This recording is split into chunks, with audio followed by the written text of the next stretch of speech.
Hey campers, Georgia, back in the man cave. Woo! Shock and horror, right? Got me a new sharp and shiny, so let's check it out. What I'm talking about here is I got me a new little folder. This one's from Joker again, and I've had a look at some of their products. They're very similar to Opinel. Everybody knows about the Opinels, very popular. And this guy from Joker, which is the NE21, got my attention just because of the wood they used on it. The actual name that they give it is the Joker pocket knife with Bubinga wood. Yep, Bubinga. Basically, Bubinga wood is very close to a rosewood, and it comes from Africa. It is a very hardy wood, very popular. It's on the east coast of kind of south central Africa. So that's Bubinga wood. That's where that came from. I had to look it up myself. Here it is in the box. They always come in the same style box. And like I said, it is the NE21. And here it is here. You can see it there.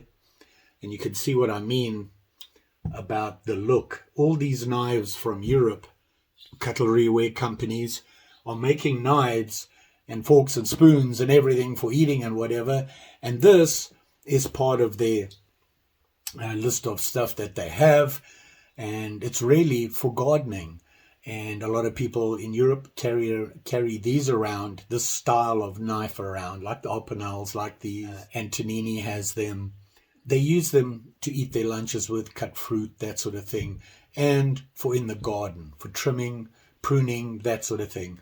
They have bunches of these, and they're all different kinds, mushroom knives, pruning knives. They're pretty popular in Europe. Over here, and for you and me, we've tended to use these as an EDC knife that you carry in your pocket and use it for all sorts of things. They do come sharp, the style is sharp, a little different between the manufacturers. But this one, for me, like I said, the Bubinga wood got my interest. I had to look it up, so I thought I wanted to have a look at it. And also, they have on the knife, and if you look closely here, that safety ring, just like the Opinel. Opinel referred to the safety ring as a Vira block ring. Basically the same thing. Went back and had a look at the Vira lock and looked up some information on there, on the Opinel website. They had a couple of videos, and interestingly enough, I never noticed this, but they actually changed it. Originally, the Vira block came out in 1955. And then later on, and I think it was around about 2015 or 17, somewhere around there, they made some changes to it that they said made it slide easier and lock easier, and they made some slight changes. Some people like that, some people don't. I had a look up on my Opinel. I have here an Opinel number 8. I wanted to see what that change was. You want to know whether you have the newer or the older Opinel? This is how you tell. If you look at the Vira lock, you see that little indent there? That's the change they made. Some people like it, some people don't. Mine has the new style, and after a while, can you see that? Still locks. I can't get it to close, but it has a little bit of wobble, which it didn't have before. But that's a bit of a history on that locking ring. Joker had the same thing. Here it is here. And if you look on this, you can see it. It looks basically the same thing as on the old Opinels. It doesn't have that little indentation on it. It turns and locks. And you can't get it out. There's a little bit of play there. Now, when I open it up, put it in, it's in there pretty solid.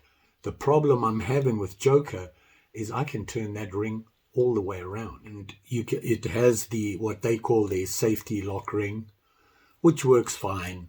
You know, it's not going to go anywhere.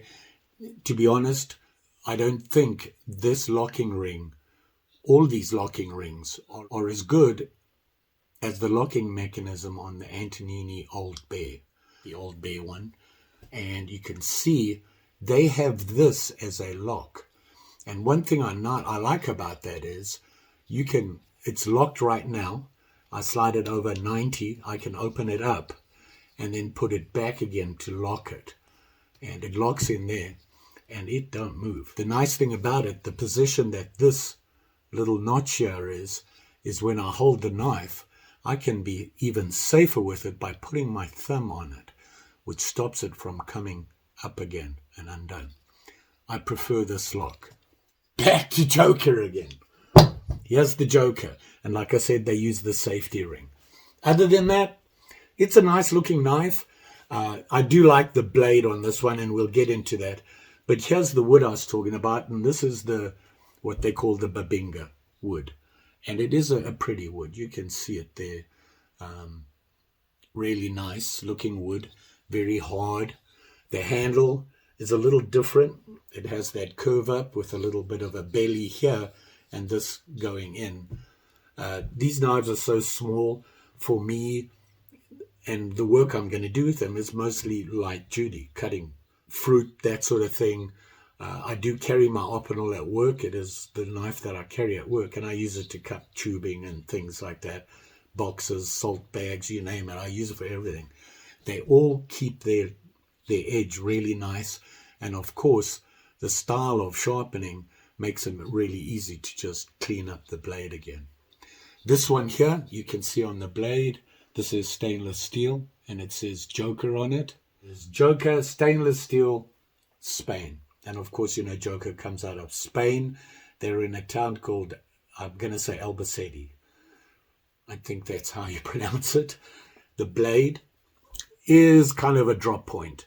It's almost a spear, but it does drop off.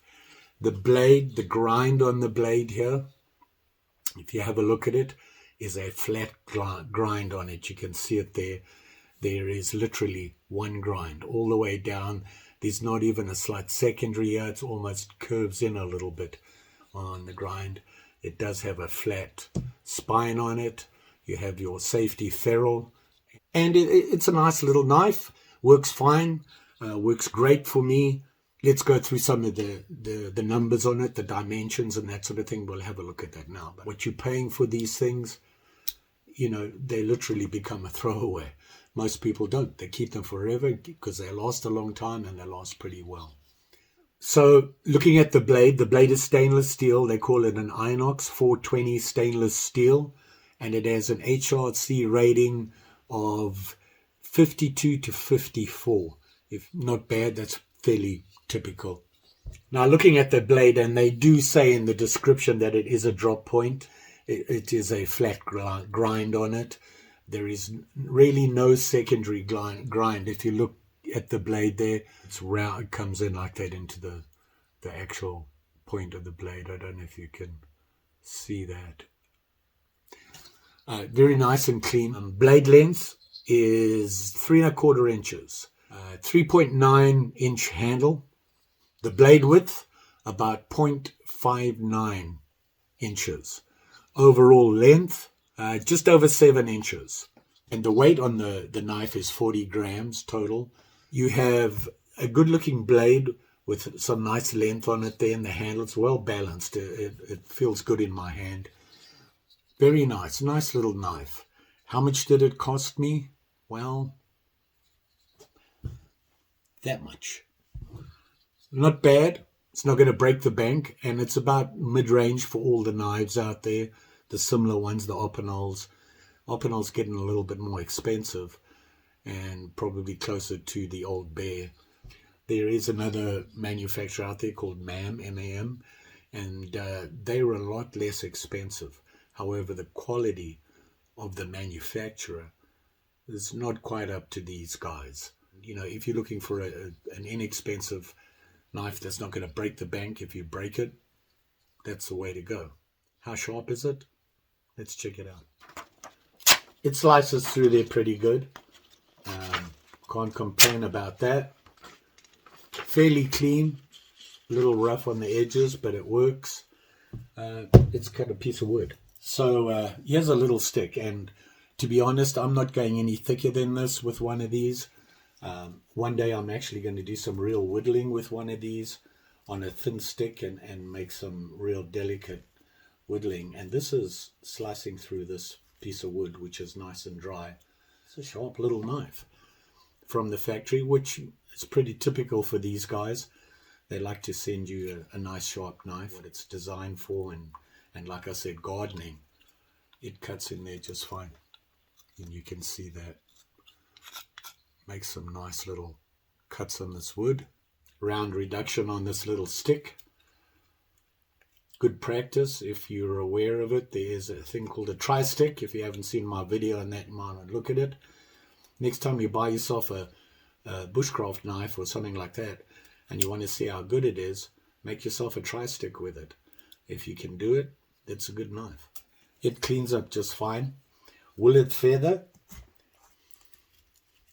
You know, making a mess here, but you get the idea. And it'll feather just fine. So there you have it, the Joker. NE21, not a bad little knife. I kind of like looking at these knives. They really interest me. And the 4 manufacturers that I look at, Opinel obviously is probably the more popular. Joker's fairly well known. And MAM, simply because they're priced really well. Antonini, not as well known, but I will say that the Big Bear series are very nice. They all do the same thing. They all could consider themselves sporting cutlery manufacturers. They call this a sporting knife. In other words, it's not just for eating, it's for other things as well.